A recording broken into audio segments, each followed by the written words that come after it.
is sometimes described as the color of a sound. In fact, for many people, certain sounds can evoke the imagination of certain colors. Do you ever wonder if when you hear a sound, you imagine the same color as someone else? It turns out you probably do. Well, more or less. To show us, here's Chameleon. Like all chameleons, Cameron can change the way he looks, from the beautiful to the absurd. But Cameron has a special power. He looks the way musical instruments sound.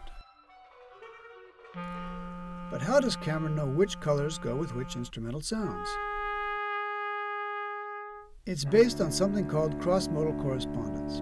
In other words, how experiences in one of our senses can affect experiences in another one of our senses. For example, if I describe a taste as loud, you're more likely to think of a food like hot peppers than, say, milk. Musical instruments have cross-modal correspondences too. We even use the term tone color to describe the sounds instruments make. How do these cross-modal correspondences happen? We don't really know yet, but we are starting to learn. Some scientists think it's because of connections between different parts of the brain that understand color and sound. It also might be that we learn to associate things through everyday experiences and the words we use to describe them.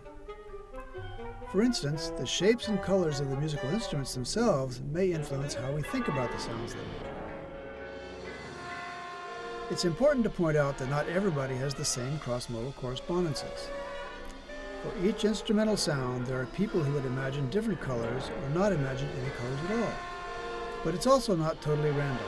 A lot of the time, people do pair similar colors and sounds together.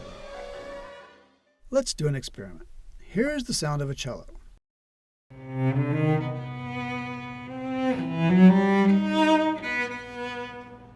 Research shows that listeners are more likely to think of the cello as red and brown.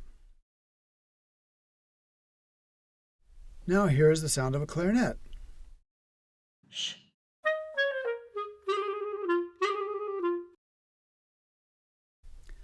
Listeners are more likely to think of the clarinet as blue and purple. The notes instruments play also have cross-modal correspondences. For example, trumpets are often associated with red and orange, but as the notes get higher and higher, they seem to become lighter and brighter.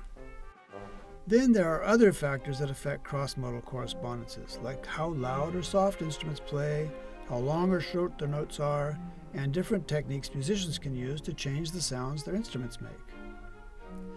And things get really complicated when different instruments play at the same time, like in bands or orchestras.